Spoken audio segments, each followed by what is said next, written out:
राम राम भाई सारे भाइयों ने। आज आप बात करांगे जो HPSC ने एक प्रेस नोट जारी कराया था भाई। आप स्वयं बताना उसका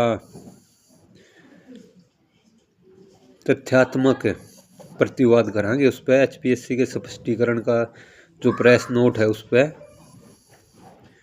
देखो भाई, हरियाणा लोक सेवा आयोग द्वारा हाल ही में एक जारी प्रेस नोट में अपनी कार्यप्रणाली को लेकर 4 बिंदुओं पर सफाई देने की कोशिश की गई। प्रेस नोट न केवल भ्रामक था बल्कि तथ्यों के बिल्कुल विपरीत था। जो अभ्यर्थी 2 तारीख को उनके पास मिलने गए थे,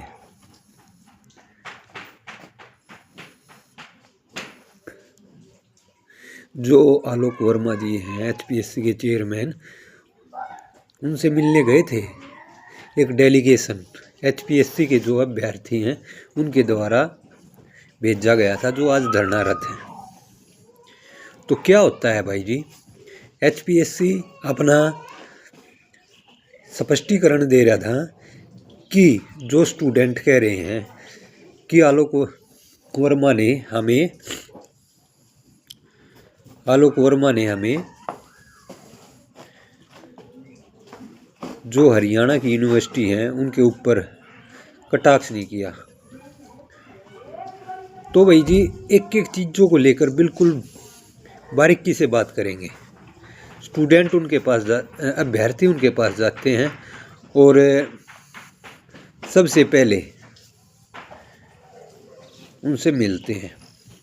तो उनकी आपस में बातचीत होती है। बातचीत में ये आता है निकल के कि स्टूडेंटों ने पूछा, सर हमें फेल क्यों किया गया? हम तो PhD gold medallist JRF NET qualified हैं। तो उन्होंने कहा, नेट JRF PhD होने से कुछ नहीं होता, गोल्ड मेडलिस्ट होने से कुछ नहीं होता। जो HPSC का जो 35% का जो क्राइटेरिया है, इसको पास भी करना होता है।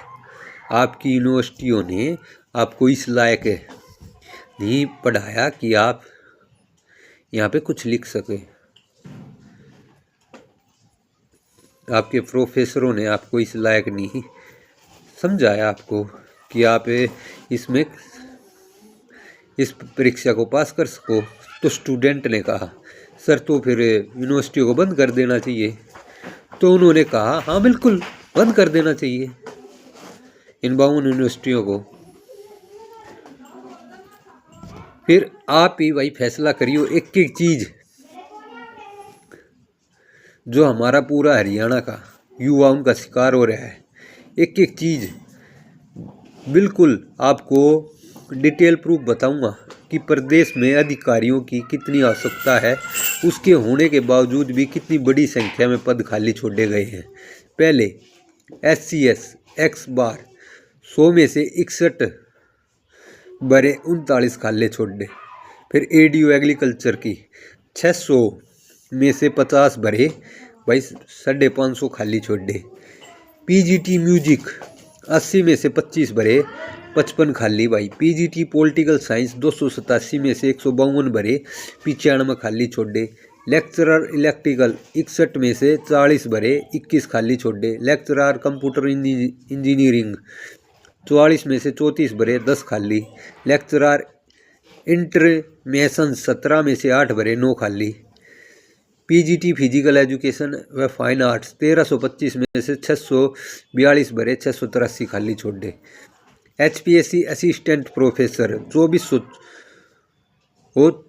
24 पदों में लगभग 3/4 भाग खाली छोड़ दिया भाई। PGT की पिछली सभी भर्तियों में लगभग जितनी भी भर्ती हुई है PGT की, उसके आधे पद खाली हैं। सवाल यह है कि जब उम्मीदवारों की ज़रूरत है, पद खाली हैं, तो भाई इन्हें भरा क्यों नहीं गया?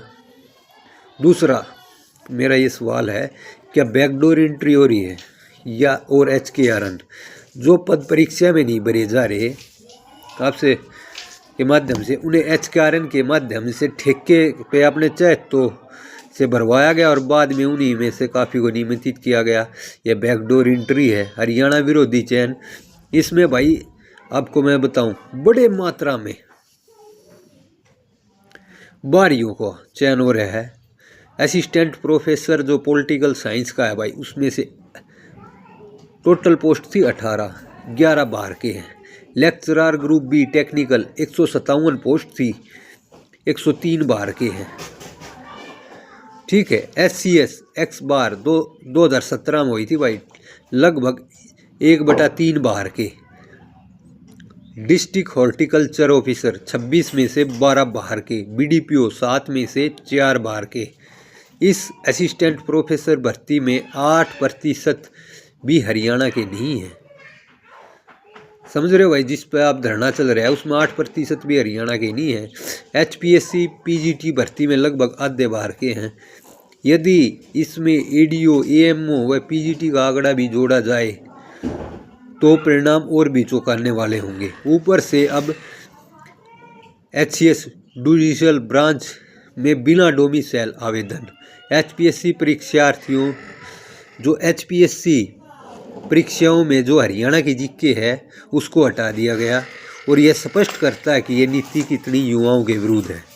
जब 18 में से 11 बाहर के लग रहे हैं, 157 में से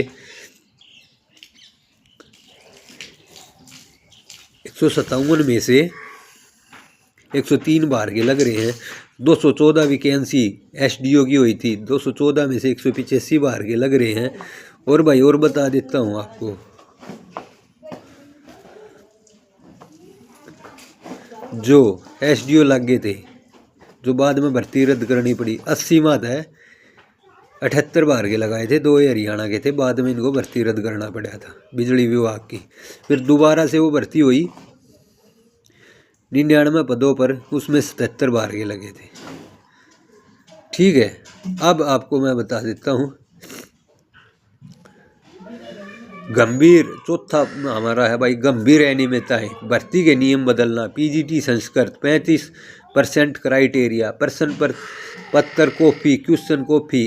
SCS में 38, PGT में असिस्टेंट प्रोफेसर के लगभग हर विषय में। Paper leak, HCS dental surgeon, हर परीक्षा में गलत आंसर की और 250 रुपये प्रति पर्सन की वसूली।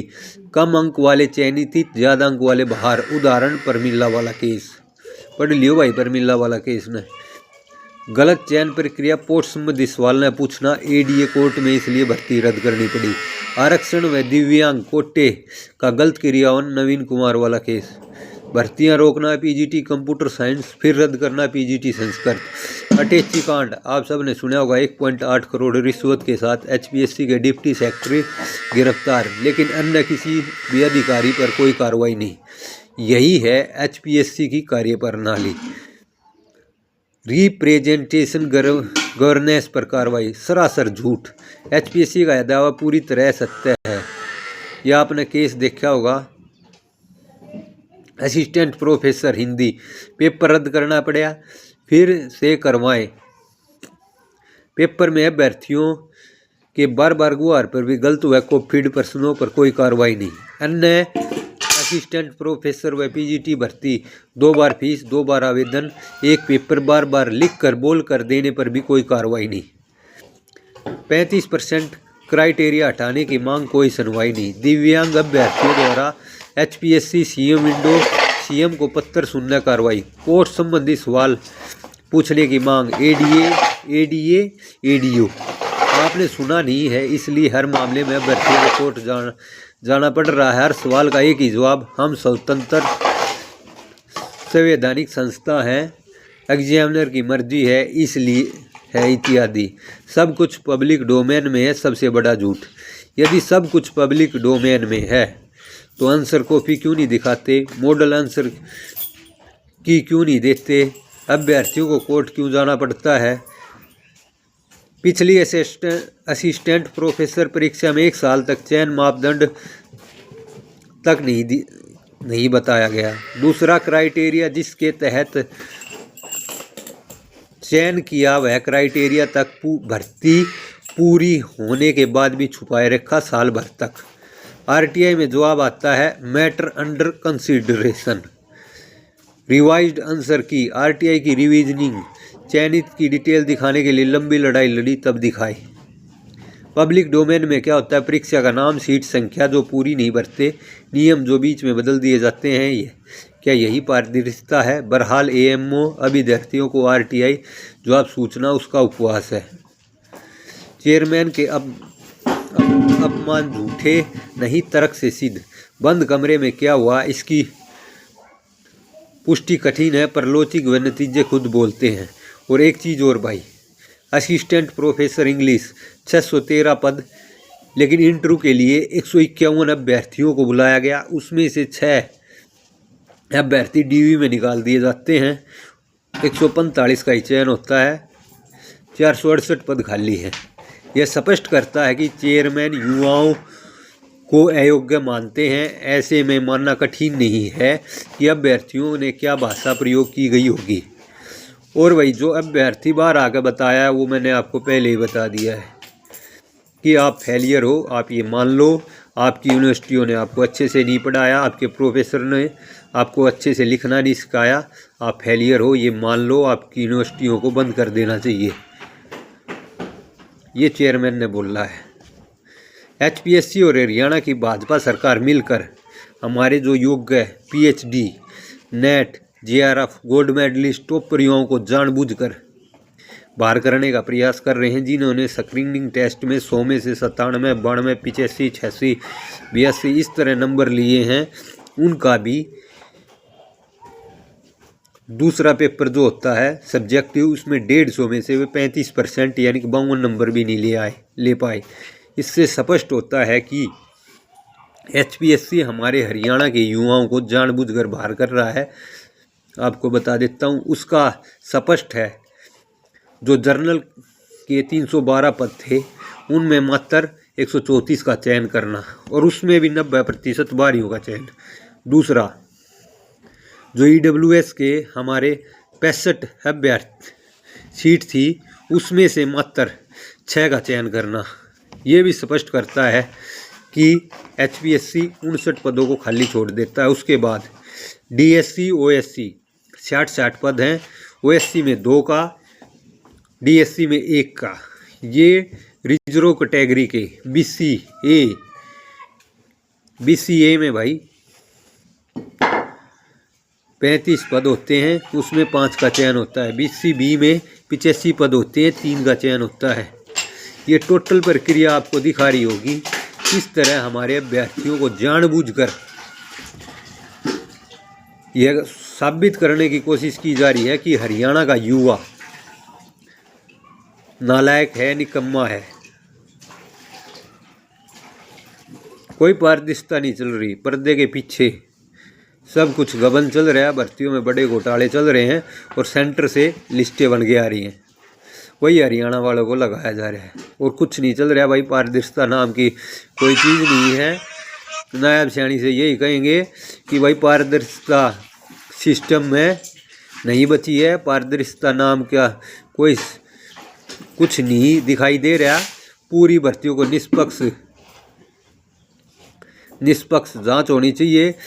इसमें high court, Punjab and Haryana high court ने इसमें सीधा इन्वॉल्वमेंट लेना चाहिए और एक कमेटी का गठन करना चाहिए और दोबारा से इन बच्चों की कॉपियों को चेक करवाना चाहिए और जो कमेटी बने इसकी निष्पक्ष जांच करे।